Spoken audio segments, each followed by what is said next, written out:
台电脑能做电影吗？牛来告诉我们，不仅能，还可以收获几百万的票房。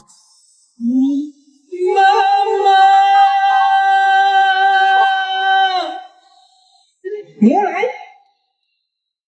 这部影片的票房曲线离谱到不像真的。8月5号上映，头9天的票房只有7000多块，首映日还有16个人看完直接退了票。但8月14号，牛来票房7352元，没有万，冲上热搜，全网开始围观这部年度最烂动画。到8月17号早上，它的累计综合票房已经破了950万，猫眼预测最终能走到8900多万，2天就从垫底到霸榜。他凭什么？这部影片的故事其实不复杂。草原上有一头刚出生的小牛犊，叫牛来，把一只从荒漠飞来的云雀带进了自己的梦里。梦里，牛来遇到了很多危险，经历了一连串考验，最后从一个胆小怕事的牛犊长成了能直面生死的勇士。听着挺正常，对吧？但正片的呈现方式极其抽象，没有连贯的冲突线，场景说跳就跳，台词生硬得像念课文，音效有时候突然冒出来能吓你一跳。豹子的建模长得像一只发霉的黄色玩偶，牛群在平地上直着身子走路，穿模掉帧，画面错位是家常便饭。它的宣传和正片也很割裂。发行通知里白纸黑字写着，全片采用传统水墨国风手绘制作，对外唯一的物料是一张意境悠远的国风水墨海报。小牛犊卧在云端，云雀翩跹，青绿山水。结果观众坐进影厅，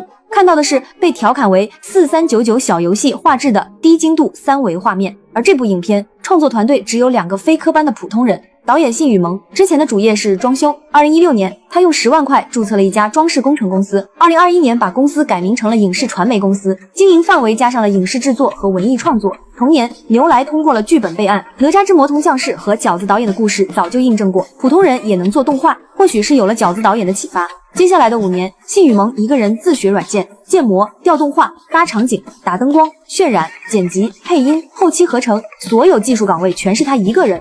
他60后的母亲孙丽芳负责写剧本、配音，管公司财务，片尾曲也是他自己唱的。这样单薄且草率的团队，让很多人质疑他们是冲着地方电影补贴去的。辽宁省去年7月发布过政策，符合条件的优秀影片每部最高奖励100万。当然，这也是大家的玩笑。毕竟牛来的立项时间比政策发布早了4年，只是大家都需要一个出口来解读这部抽象影片的由来罢了。而这部如此粗糙的影片，为什么可以在2天内就实现票房的2极反转呢？因为这部影片早就不是电影了，它是一个社交话题。近些年抽象文化本来就盛行，而牛来放映现场更像线下脱口秀，全场从开场笑到散场，有人甚至建议影院开实时弹幕功能。电影本身只是个由头，集体狂欢才是目的。放眼国外，这种事已经不是第一次发生了。2003年，美国独立电影《房间》被称为影史最烂，却靠观众自发的午夜场放映活了20多年，每场都像派对。1975年的洛基恐怖秀更极端，观众带着道具进影院，台上台下演成一片。这些邪典影片的共同点是，